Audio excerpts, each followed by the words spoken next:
हिंदी साहित्य समागम चैनल पर सभी मित्रों का हार्दिक स्वागत और अभिनंदन है।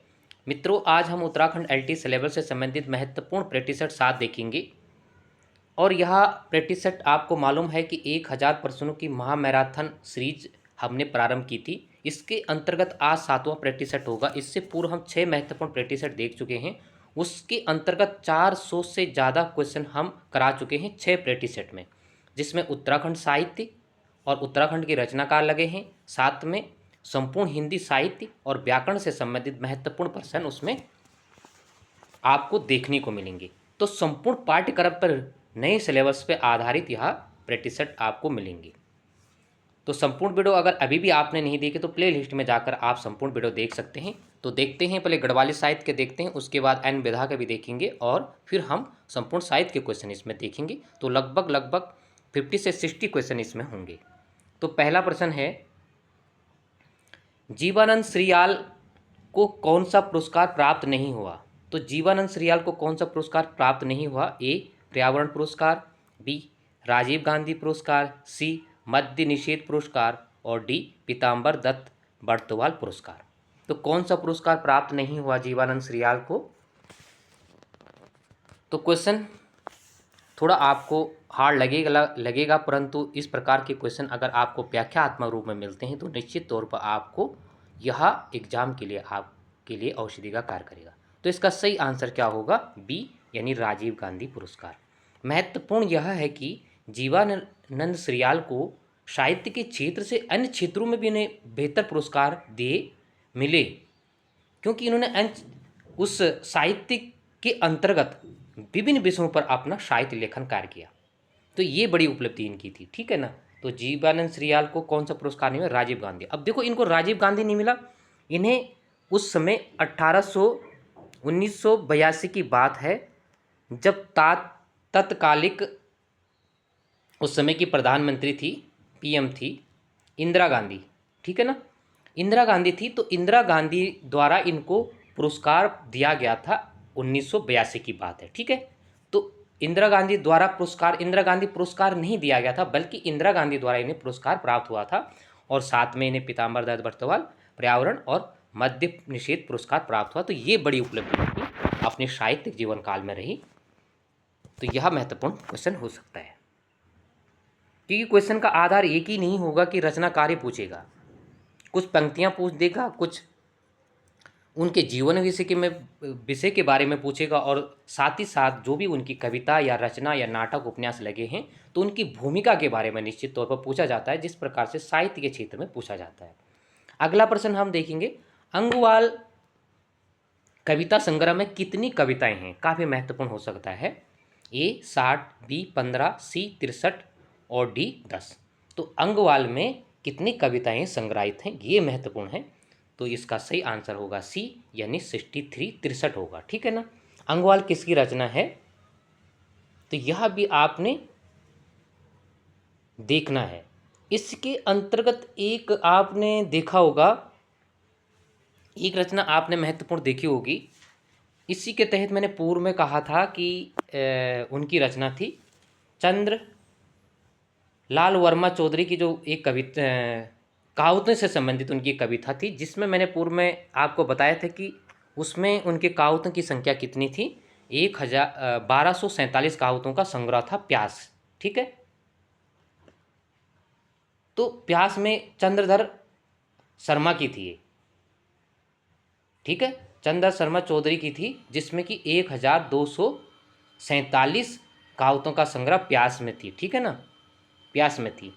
तो इस तरीके से आपको याद करना है। ये चारुचंद पांडे की है अंगवाल, ठीक है ना, चारुचंद पांडे की अंगवाल है। इस प्रकार से आपने देखना है इन रचनाओं को। तो आप अपने स्तर से भी इस प्रकार से देखने की कोशिश कीजिएगा कि जिसमें रचनात्मक का भी आधार हो। तो यह महत्वपूर्ण होना चाहिए कि आपको इस प्रकार की रचनाओं का आकलन बहुत जरूरी होना चाहिए। अगला प्रश्न हम देखते हैं, तो यह महत्वपूर्ण है, उनकी रचनाएं लगी हुई है, साहित्य से संबंधित है, भाषा बोली से संबंधित है। निम्न में से कौन सा सही सुमेलित नहीं है? तो कौन सा सही सुमेलित नहीं होगा? खस परजिया, बारामंडल छेद, चौखरगिया, काली कुमाऊँ, सी पछाई, काली पछाई छेद और डी धनपुरिया, बागेश्वर क्षेत्र। तो कौन से क्षेत्र में ये जो बोली भाषाएं हैं, उपबोली भाषाएं हैं, उस क्षेत्र में बोली जाती है, नहीं बोली जाती, तो कौन सा सही सुमेलित नहीं है।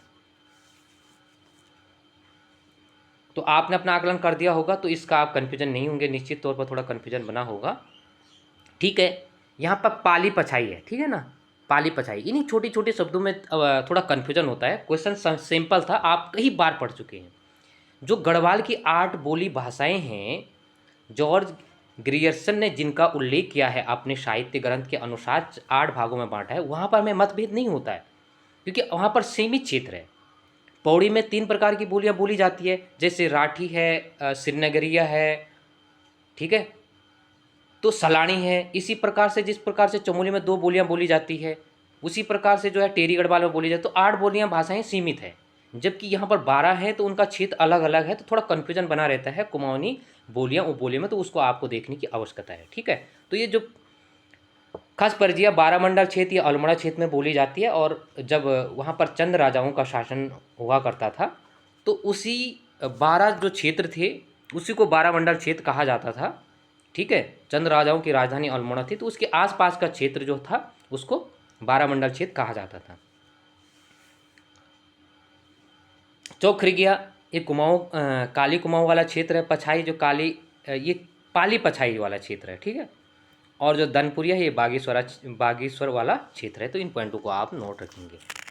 अगला महत्वपूर्ण प्रश्न है, इसमें कहावतें और कुछ आपका जो है मुहावरे भी लगे हैं, तो उसको भी तो देखने की आवश्यकता है। घर न बार और तहसीलदार काफ़ी महत्वपूर्ण हो सकता है। सारे मुहावरों में एक इस प्रकार की उक्ति लगी कि जो काफ़ी फेमस है, होने के लिए इसका अर्थ सरल हो सकता है कि, लेकिन कुछ ऐसी क्वेश्चन आते ही हैं कि जिसकी प्रसिद्धि और ख्याति रहती है।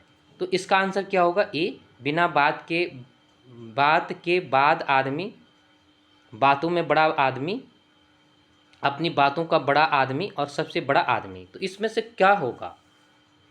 इसका सही आंसर क्या होगा कि घर न बार और तहसीलदार। तो इसका आकलन आपने कर दिया होगा। तो इसका सही आंसर होगा ए, बिना बात का बड़ा आदमी। ठीक है, इसको बड़ा कर देना आप लोग। इसका आंसर ए होगा, बिना बात का बड़ा आदमी। ठीक है, जैसे घर गांव में बोलते हैं ना, देखो परगाने इस प्रकार से तहसील हुआ करते थे। जैसे गांव का क्षेत्र है, पटवारी क्षेत्र के अंतर्गत आता था, फिर पट्टी क्षेत्र, उसके बाद जो तहसील क्षेत्र होता था उसकी आज भी काफ़ी वैल्यू है। उसके बाद जिला लेवल के जो कार्य चलते हैं, तो कहते हैं कि बड़ा आदमी है ना, तो घर न बार तहसीलदार, तो बिना बात का तहसीलदार। इस प्रकार से आप इसको देख सकते हैं। इसका कहने का तात्पर्य यही है। अगला महत्वपूर्ण प्रश्न है, महावीर प्रसाद गैरोला को रोहिलखंड विश्वविद्यालय से डी.लिट की उपाधि किस विषय में प्राप्त हुई? काफ़ी महत्वपूर्ण हो सकता है, और उपन्यास के क्षेत्र में सबसे पहले कार्य उन्होंने ही किया था, गढ़वाली साहित्य की बात अगर करें तो। ठीक है ना, रोहिलखंड विश्वविद्यालय से मिली थी उन्हें डी.लिट की उपाधि। ठीक है ना, डी.लेड की नहीं, डी.लिट की उपाधि। ठीक है, तो ए हिंदी विषय में, बी दर्शन शास्त्र में, सी गढ़वाली साहित्य में, और डी कुमाऊनी साहित्य में। तो किस विषय में उन्हें प्राप्त हुआ था? तो आपने ध्यान से पढ़ा होगा, तो ये काफ़ी महत्वपूर्ण प्रश्न हो सकता है। तो इसका सही आंसर होगा दर्शन शास्त्र। अब यहाँ पर कन्फ्यूजन होगा कि गढ़वाली साहित्य, भाई यहाँ पर सर्जन इस प्रकार से है ही नहीं, तो उन्हें इस उपाधि के लिए कैसे मिल जाएगा? हाँ, वह पीएचडी की शोध ग्रंथ इस गढ़वाली साहित्य पर लिख सकता है, कुमाऊनी साहित्य पर लिख सकता है, वो बात अलग है। हिंदी लेकिन लिखेगा देवनागरी लिपि में ही। गढ़वाली बोली भाषाएं लिखी देवनागरी ही लिपि में लिखी जाती है। ठीक है, इस पॉइंट को आप नोट करेंगे। तो अपना दिमाग इस ओर भी दौड़ाना है, वही पुराने ढर्रे पर ना होकर आप नए माध्यमों के माध्यम से भी चले। अगला 6 नंबर का प्रश्न है, निम्न में से कौन सा अबोधबंद बहुगुणा का काव्य नहीं है? ए भूमियाल, बी पार्वती, सी चक्रवाल, और डी देसत। तो कौन सा काव्य नहीं है किनका? अबोधबंद बहुगुणा का। तो इसका सही आंसर का आकलन आपने कर दिया होगा। तो इसका सही आंसर है सी, यानी चक्रवाल। अब देखो, चक्रवाल भी उन्हीं की रचना है, बस आपको क्या पकड़ना था? यहाँ पर काव्य पकड़ना था, काव्य या कविता, आपको काव्य पकड़ना था। ठीक है ना, ये चक्रवाल है जो है ना, इनका क्या है? नाटक है ये। ठीक है, ये चक्रवाल उनका नाटक है। इनके आदि नाटक जैसे कौन कौन से हैं? काफ़ी प्रसिद्ध हैं इनके, जैसे माई का लाल हो गया, अंतिम गढ़ हो गया और डूबता हुआ गाँव हो गया। ये 4-5 इनके नाटक हैं। और महत्वपूर्ण तथ्य यह है कि जो एक चिंतनीय और सोचनीय है, जिस पे हमें विचार करना चाहिए अपने अध्ययन सामग्री में, जिसे हमें जोड़ना चाहिए कि इनने बहुत अच्छा कार्य किया। इनने देखो काव्य में भी काम किया, नाटक में भी काम किया, उपन्यास में भी काम किया, लोक कथा का भी इनकी एक है, और पत्रचारिता में भी कार्य किया, और व्याकरण संबंधी ग्रंथ भी इन्होंने लिखा। अगर आप इनकी साहित्यिक क्षेत्र की बात करें तो उसमें भिन्न भिन्न साहित्यिक क्षेत्रों में इन्होंने कार्य किया। ये बड़ी उपलब्धि इनकी रही, जैसे कि आपको मालूम होगा। अगला महत्वपूर्ण प्रश्न है, नागरी लिपि सुधार समिति की स्थापना कब हुई? ए 1910, बी 1947, सी 1936 और डी 1935। नागरी लिपि की बात कर रहा है, ठीक है ना। तो इसका सही आंसर क्या होगा? तो आपने इसका सही आंसर लगा लिया होगा कि नागरी लिपि का, तो इसका सही आंसर होगा सी, यानी 7 का सी होगा। नागरी लिपि सुधार समिति की स्थापना 1936 में हुई थी, ठीक है। अगर हम बात करें 1947 में, तो आप कन्फ्यूजन नहीं होंगे, ये नागरी लिपि की बात कर रहा है। अगर देवनागरी लिपि सुधार समिति की बात आएगी तो 1947 में आएगी, और यह उत्तर प्रदेश शासन के अंतर्गत हुई थी, ठीक है, जिसमें आचार्य नरेंद्र देव क्या थे? अध्यक्ष थे, अध्यक्षता में, ठीक है ना। उत्तर प्रदेश सरकार की पहल थी ये, ठीक है ना। 1947 वहाँ पर देवनागरी थी, और यहाँ पर क्या है? नागरी लिपि सुधार समिति, ठीक है। ऐसे ही इसी प्रकार से एक क्या है? नागरी प्रचारणी लिपि समिति, वो 1945 में है, ठीक है ना, 1945 में। तो इन चीज़ों को कोट करके आपने देखना है। नागरी लिपि सुधार समिति 35 में है, राष्ट्रीय भाषा प्रचार समिति मैंने परसों चर्चा की थी, 1936 में है, और नागरी प्रचारणी लिपि समिति सुधार जो है 45 में, जिसके सभापति उस समय के राधा कृष्णन थे, और देवनागरी सुधार समिति के बाद आएगी तो 1947 की आएगी। ये काफ़ी बार पूछा जाता है, ठीक है। इसने बहुत ही अपरिवर्तनीय कार्य किए किस क्षेत्र में? नागरी लिपि सुधार समिति के क्षेत्र में, इस 47 वाले में, जिसमें कि अध्यक्ष कौन थे? आचार्य नरेंद्र थे। एक पॉइंट और आता है, नागरी लिपि परिषद, वो 75 की बात है। तो अब मैं इसलिए यहाँ पर कोट कर रहा हूँ कि जो आपके सिलेबस के अंतर्गत, जैसे काव्य लगा हुआ है, नई पॉइंट लगा हुआ है, शब्द शक्ति लगा हुआ है, प्रयोजन मूलक लगा हुआ है, और आपके पास गढ़वाली साहित्य लगा हुआ, आपके पास एक और लगा हुआ है, भाषा बोली लगा हुआ है, भाषा बोली और भाषा का विकास लगा हुआ है, उस एक ही पॉइंट के अंतर्गत, एक यूनिट के अंतर्गत, ठीक है। और उसमें तीसरा चौथा पॉइंट है देवनागरी, और देवनागरी का मानकीकरण, उसमें 4 पॉइंट है। तो आपको इस और भी ध्यान, हाँ, एक महत्वपूर्ण बात आपको मैं बताना चाहूँगा कि कई बार आपका व्यक्तिगत मैसेज भी आता है, अच्छी बात कि आपका आता है, लेकिन मैं इतना कहना चाहूँगा कि आपको सिलेबस को देखने की आवश्यकता है। जब तक आप देखोगे नहीं तो तब तक बड़ा असंभव हो जाएगा, और जब सिलेबस के अकॉर्डिंग आप कार्य करोगे, तो मैं पहले भी कह चुका हूँ, इस पॉइंट को आप ध्यान से सुन लेना। आप सभी समझदार हैं, बीएड कर आपने किया है, आप इतने सालों से तैयारी कर रहे हैं, छोटे बालक कोई भी नहीं है। मुझे लगता है कि 28, 26 से लगभग और 30 से ऊपर सभी की एज है, और सभी इस एज में एक परिपक्वता आ जाती है, और पूर्ण रूप से परिपक्वता आ जाती है। मैंने 2 बातों को आपके जिक्र किया था, एक ओल्ड पेपर या पिछले वर्षों का प्रश्न पत्र, और दूसरा सिलेबस। ये दोनों चीज़ें हमारे पास प्रमाणित तथ्य होते हैं। मैं क्या कह रहा हूँ, कोई चैनल क्या कह रहा है, ठीक है, कौन सी सामग्री क्या है, उसका महत्व नहीं है, वो महत्वहीन है। इसलिए है कि सामग्री भी आपने जुड़ानी है तो सिलेबस के अकॉर्डिंग जुड़ानी है, और पिछले प्रश्न पत्र का आधार क्या था, इन 2 चीज़ों को कोट करके आप अगर अपना अध्ययन करोगे, अपने अध्ययन सामग्री जुड़ाओगे, तो निश्चित तौर पर आप उस मिशन पर कामयाब होगे, ठीक है। बाकी आपका व्यक्तिगत आपका विचार है। कई बार क्वेश्चन पूछा जाता है बार बार, लेकिन आपको देखो, उसको 1-2 बार टटोलने की कोशिश करें, अपने सिलेबस को ढंग से देखो। आप 10 बार पूछेंगे तो बेहतर है आप उसको देखो। मुझे सबसे ज़्यादा क्वेश्चन पूछा जाता है सिलेबस के बारे में। हाँ, इसी में ये बात आई थी कि गढ़वाली साहित्य। अब गढ़वाली साहित्य में देखो, आपके पहले 7 पार्ट या 7 यूनिट हम मान सकते हैं, और पेपर भाग 2 में आपके 8 यूनिट लगे हैं।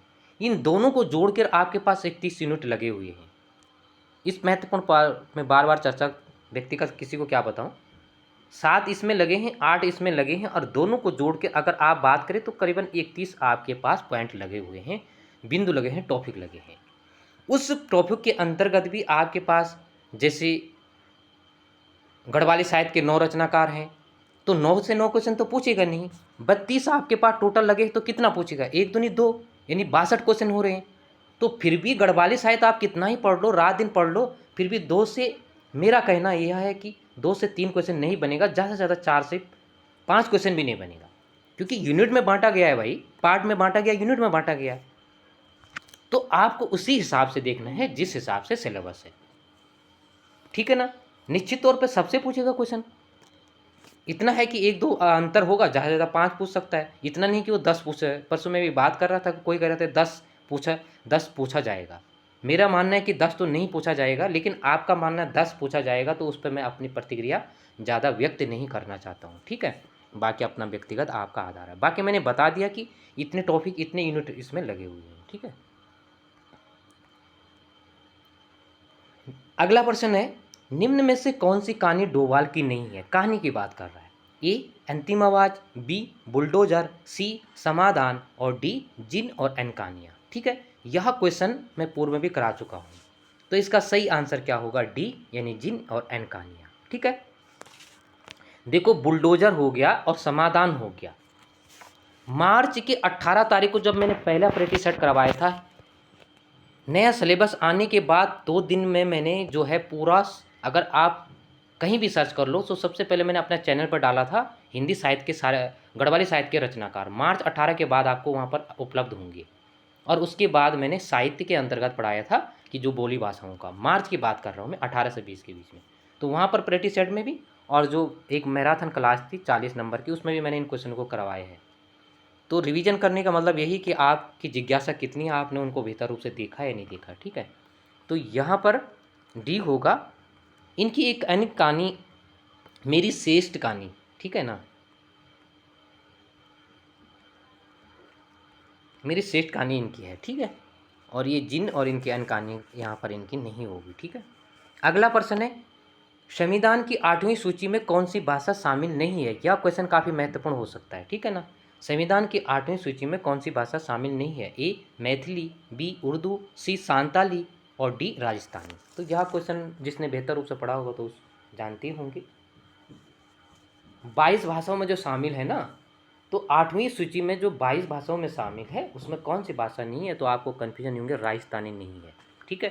पहले भी कह चुके हैं कि यहाँ पर एक तो अंग्रेजी भाषा नहीं है, ठीक है। बस इतने आपने साहित्य में जब मैंने पढ़ाया था, उसमें मैंने बताया भी था कि साहित्य और राजस्थानी भाषा में भी जो है साहित्य अकादमी जो पुरस्कार है वो दिया जाता है, परंतु मेन भाषाओं में यह जो 8वीं सूची में शामिल नहीं है, एक तो राजस्थानी नहीं है और एक अंग्रेजी भाषा नहीं है।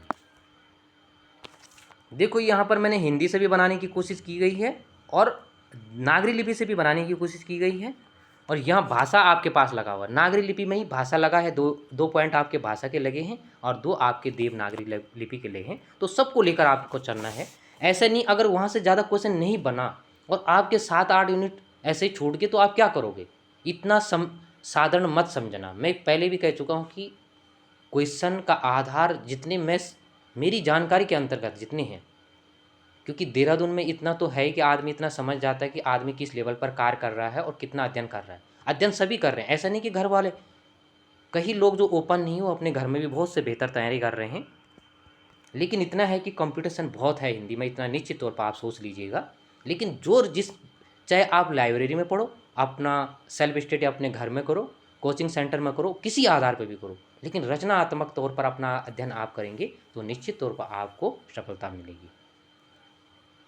महत्वपूर्ण प्रश्न है 10वां, जो पत्रकारिता इंटरनेट के माध्यम से दी जाती है वह कहलाती है। तो क्या कहलाती है, जो पत्रकारिता इंटरनेट में। अब देखो, इंटरनेट में आपका फर्स्ट यूनिट में भी लगा हुआ है, ठीक है, लेकिन यहाँ पत्रकारिता की बात आ रही है, ठीक है।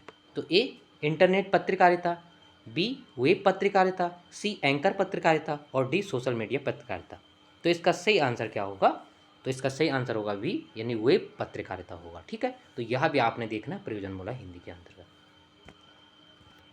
अब चलते हैं हम हिंदी की ओर चलते हैं, हिंदी प्रश्न उत्तर की ओर चलते हैं। देखो, आपका रिवीजन भी बेहतर रूप से होता रहेगा और बहुत अच्छा प्रयास हमने किया है। बस रहते आपको कितना रास आता है, आप इसका कितना लाभ लेते हैं, ये व्यक्तिगत आपका है। बस यही है कि 2-2.5 महीने आप कितना बेहतर रूप से निकाल सकते हैं और कितना बेहतर रूप से आप ग्रहण करने की क्षमता रख सकते हैं।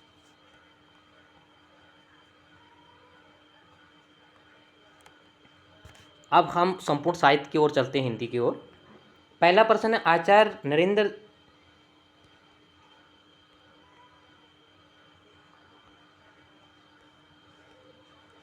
पहला प्रश्न है आचार्य देव ने किस भाव को 34वां संचारी भाव कहा। डायरेक्ट क्वेश्चन पे जाएंगे तो उन्होंने किसको कहा था, उन्होंने छल को कहा था, ठीक है ना। उन्होंने किसको कहा था, छल को कहा था। अगला प्रश्न है किस तिथि को हिंदी को राजभाषा बनाने का निर्णय लिया गया है। तो किस तिथि को लिया गया था, यह काफ़ी महत्वपूर्ण प्रश्न हो सकता है। 57 का, तो यह है 14 सितंबर, ठीक है ना, 1949 को, यानी सी आंसर इसका होगा। अगला प्रश्न है हिंदी वर्णमाला में वर्ण है। हिंदी वर्णमाला में वर्ण है, काफ़ी महत्वपूर्ण प्रश्न हो सकता है, पिछली बार भी क्वेश्चन पूछा गया था। तो इसमें है 52 है, लेखन के आधार पर और अलग अलग आधारों पर है, ठीक है। वैसे 44 प्रकार से है, लेकिन लेखन के आधार पर ये है 44 हैं, ठीक है ना। 11 और 33, ठीक है ना। कामता प्रसाद 43 मानते और पिछले बार क्वेश्चन इसी में काफ़ी मतभेद हुआ था। आगे संकर शब्द का अर्थ है, तो संकर शब्द का अर्थ क्या होगा, तो इसमें डी आंसर इसमें कट चुका है। 2 भाषाओं शब्दों से मिलकर बना होता है संकर शब्द, ठीक है ना। इसका 2 भाषाओं से संबंधित, ठीक है ना, उसको संकर शब्द कहेंगे। अगला महत्वपूर्ण है प्रश्न है 60 नंबर का, जिन शब्दों की व्युत्पत्ति का पता नहीं चलता है उन्हें कहा जाता है। तो उन्हें क्या कहा जाता है, जिनकी व्युत्पत्ति का पता नहीं चलता है। 61 नंबर का, तो इसका सही आंसर क्या होगा, डी होगा संकर शब्द। आगे 61 नंबर का, 60 नंबर का 3 होगा, देश शब्द होगा, ठीक है। 61 नंबर का प्रश्न है भक्ति काल की समय सीमा है। तो भक्ति काल की समय सीमा क्या होगी, तो इसमें से डी होगा, उपयुक्त में से कोई नहीं। आप जानते हो कि भक्ति काल की समय सीमा 1375 से और 1700 तक होगी। अब 1700 संवत की बात कर रहा है, ठीक है, सन की बात नहीं कर रहा है, इस पॉइंट को नोट कर लेना। जबकि 1700-1900 से रीतिकाल का समय माना जाता है। अगला प्रश्न है ज्ञान मार्गी शाखा के कवियों को किस नाम से जाना जाता है या पुकारा जाता है। तो ज्ञान मार्गी आप जानते हैं कि उन्हें किस नाम से जाना जाता है, तो संत कवि कहा जाता है। जायसी किस धारा के कवि हैं। तो जायसी किस धारा के कवि हैं, तो यह किस धारा के, प्रेमाख्यान काव्य धारा के। पद्मावत काव्य के रचनाकार हैं, तो पद्मावत किसकी है, यह जायसी की। और जायसी पद्मावत आपके जो 4 उसमें कवियाँ लगे हुए हैं, तो उसमें पद्मावत भी आपका है, ठीक है। जैसे अमीर खुसरू है और चंद्रवरदाई है, जायसी है, सूरदास है, तुलसीदास है और कबीरदास है।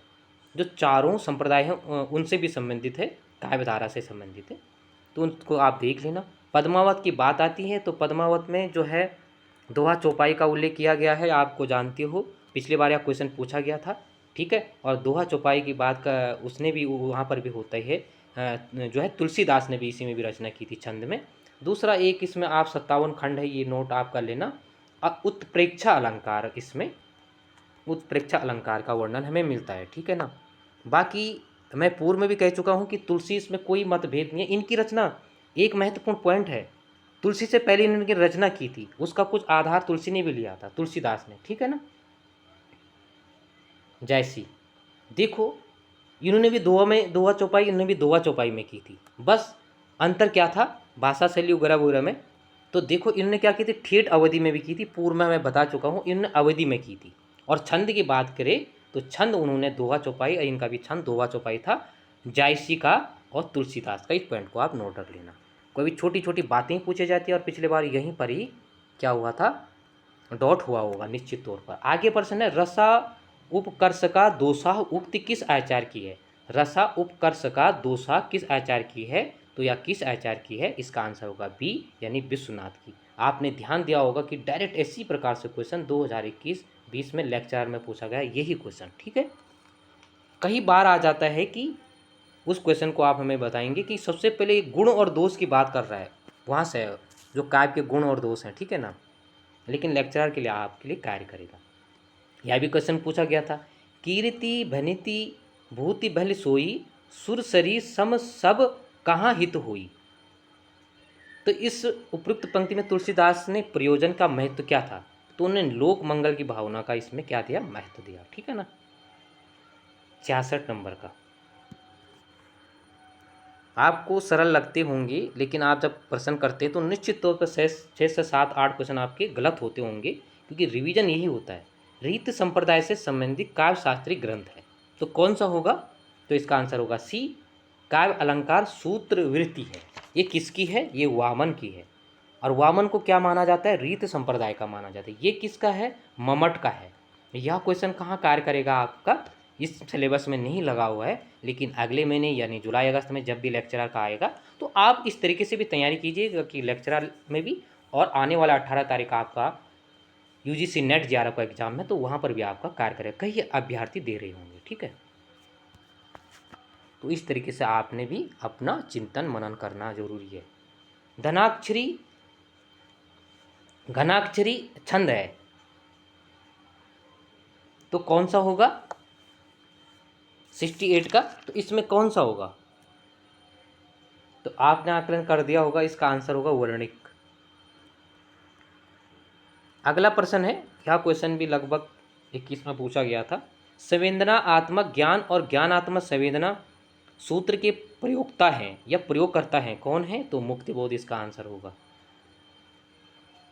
अगला प्रश्न है,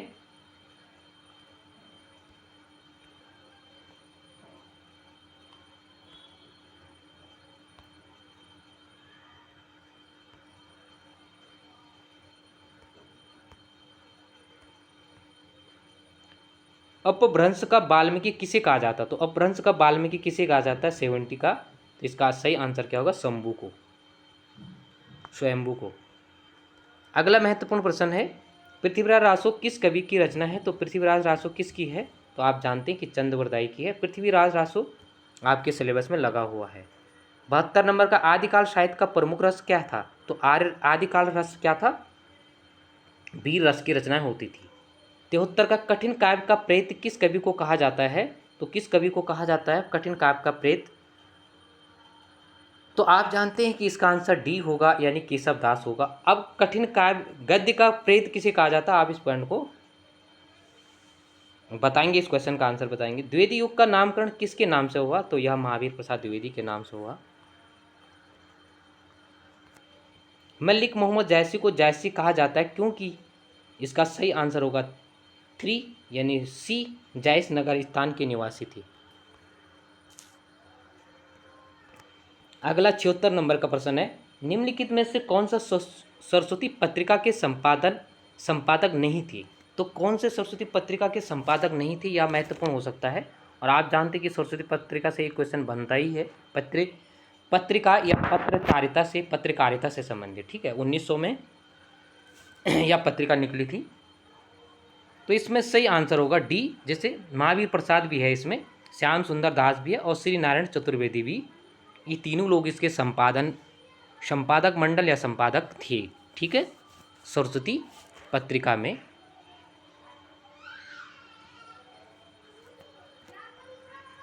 सतहत्तर नंबर का प्रश्न है, जयशंकर प्रसाद की करुणालय का नाट्य रूप है, तो कौन सी नाटक विधा की रचना थी, तो यह 77 का 4 होगा, और पहले गीत नाटक भी इसको कहा जाता है। आगे महत्वपूर्ण प्रश्न है 78 का, निम्नलिखित में से कथा कृतियों में से किसका संबंध काशी से नहीं है। ठीक है ना, यानी उपन्यास जो हैं तो किसका संबंध काशी से नहीं होगा, तो गली आगे मूर्ति है, काशी से इसका संबंध नहीं है। बाकी काशी का 80 जीनी जीनी बीनी चदरिया और अलग अलग वैतरणी, यह किससे संबंधित है, यह काशी से है। ये गली आगे मूर्ति है, शिव प्रसाद सिंह की है। आगे है, प्रेस परिषद जांच प्रक्रिया विनियम कब बनाया गया, प्रेस परिषद जांच प्रक्रिया विनियम कब बनाया गया, यानी 79 नंबर का आंसर का क्या होगा, तो इसका आंसर होगा 4, यानी 1978 होगा। नहीं, इसका बी आंसर होगा 1979 होगा, इसका आंसर 79 नंबर का क्या होगा, 1979 होगा। आगे 80 नंबर का प्रश्न है, निम्न में से कौन सा पत्र का प्रकार नहीं है? तो पत्र का प्रकार कौन सा नहीं है, ये आपका प्रयोजन मूलक के अंतर्गत आएगा, पत्राचार से संबंधित आएगा। तो इसका आंसर सही होगा बी। देखो, समाचार पत्र का कोई माध्यम नहीं है, व्यापारिक, सरकारी, सामाजिक पत्र का आधार होता है। 81 नंबर का प्रश्न है, भारतीय संविधान में हिंदी भाषा की लिपि स्वीकार की गई है? तो देवनागरी लिपि। 82 नंबर का प्रश्न है, राजभाषा अधिनियम 1974 के अनुसार हिंदी प्रयोग की दृष्टि से देश के राज्यों को कितनी श्रेणियों में विभाजित किया गया था? ठीक है, ये 1800 पहले क्वेश्चन पूछा गया था। तो इसमें 3 श्रेणियों को में विभाजित किया गया था। एक तो हिंदी भाषा क्षेत्र थे, और एक हिंदी भाषा और द्विभाषा के अंतर्गत कौन आते थे? अंग्रेजी, और वो यूज़ कर सकते थे। ठीक है, इसमें देखो एक थोड़ा समझ लेते हैं इसको। एक तो पहले हिंदी भाषा था, ठीक ना। जो हिंदी भाषा क्षेत्र के अंतर्गत इसमें क्या क्या कौन से क्षेत्र थे? इसमें 7 क्षेत्र थे, उस समय की बात है। ठीक है, इसमें क्या था? यूपी, एमपी, राजस्थान, हिमाचल प्रदेश, बिहार, दिल्ली और हरियाणा। ये किसके अंतर्गत थे? ये जो है पत्र व्यवहार में हिंदी का जो प्रयोग करते थे पहली श्रेणी में। द्वितीय श्रेणी में कौन थी? इसमें 5 भाषी क्षेत्र थे। ठीक है, इसमें पंजाब था, गुजरात था, महाराष्ट्र, चंडीगढ़ और अंडमान निकोबार द्वीप था। और अंग्रेजी भाषा जहाँ पर यूज होती थी वो बंगाल, उड़ीसा और पूर्वोत्तर क्षेत्र के राज्य थे, जैसे पूर्वोत्तर क्षेत्र के राज्य और द्रविड़, जैसे तमिलनाडु, केरला के अगल बगल के भाषी क्षेत्र। तो इन 3 श्रेणियों में बांटा गया था। ये क्वेश्चन काफ़ी बार पूछा जाता है, तो इसका ध्यान भी आप रखेंगे।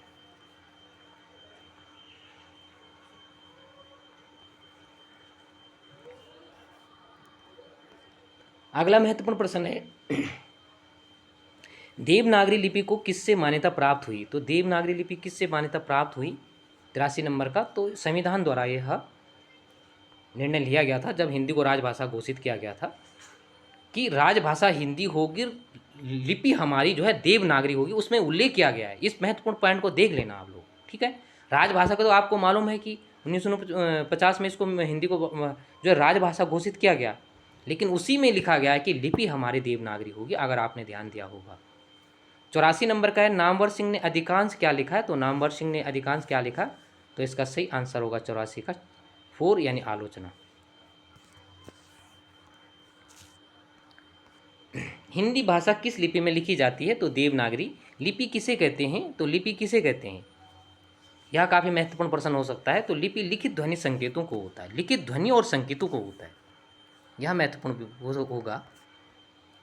87 नंबर का प्रश्न है, वर्ष 1995 में गठित राजभाषा आयोग ने हिंदी प्रचार प्रसार के लिए कितनी सिफारिशें की? 1995 की बात कर रहा है, तो कितनी सिफारिशें की होगी? 87 वाला क्वेश्चन है, तो इसमें 19 सिफारिशें उन्होंने की थी।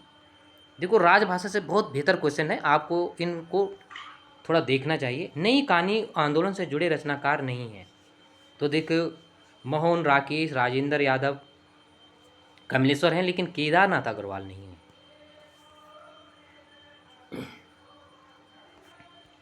प्राचीन भारतीय सिक्कों पर कौन सी लिपि अंकित थी? तो प्राचीन भारतीय सिक्कों पर जो लिपि का वर्णन हमें मिलता है, तो वह कौन सी लिपि का मिलता है? तो वह हमें 80, देखो हमें ब्रह्म लिपि का भी मिलता है, कहीं पर कोंकणी लिपि का भी वर्णन मिलता है। ठीक है,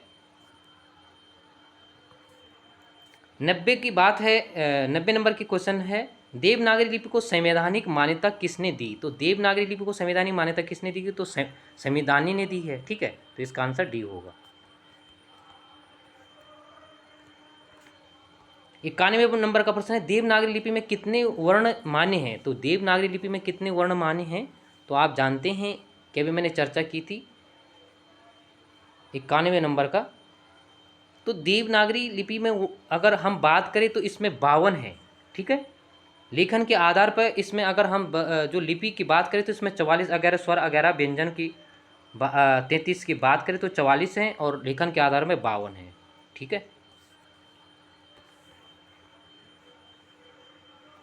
92 नंबर का प्रश्न है, आचार्य रामचंद्र शुक्ल मूलतः हैं, तो आचार्य रामचंद्र शुक्ल मूलतः के आलोचक हैं। 93 नंबर का प्रश्न है, हिंदी उद्धारणी प्रतिनिधि सभा का गठन किस वर्ष हुआ था, तो इसका आंसर सही होगा यानी 1984 में।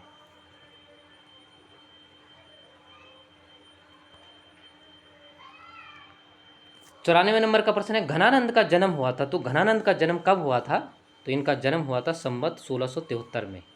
घनानंद की मृत्यु कब हुई थी, 95 नंबर का प्रश्न है, तो घनानंद की मृत्यु कब हुई थी, इसका आंसर होगा 2 संवत 1796 में। ठीक है ना।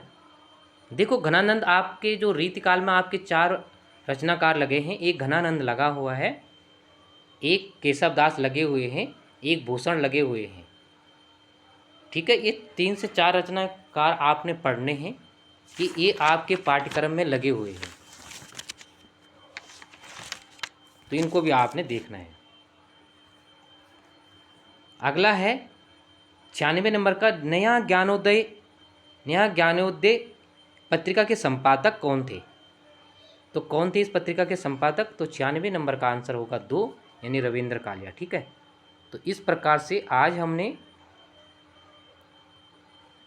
40 प्रश्न ये करवाए और 10 क्वेश्चन पहले प्रैक्टिस सेट हिंदी गढ़वाली साहित्य से करवाए, तो लगभग 50 क्वेश्चन, और इस 50 क्वेश्चन से 450 क्वेश्चन हम करा चुके हैं 7 महत्वपूर्ण प्रैक्टिस सेट में। तो अगर आपको ये वीडियो अच्छा लगा होगा तो अपने मित्रों तक भी शेयर कीजिएगा, लाइक कीजिएगा, और नए हैं तो इस चैनल को सब्सक्राइब कीजिएगा, जिससे कि औरों को भी थोड़ा कुछ मिल सके और अपना बेहतर तैयारी लगातार जारी रखिएगा।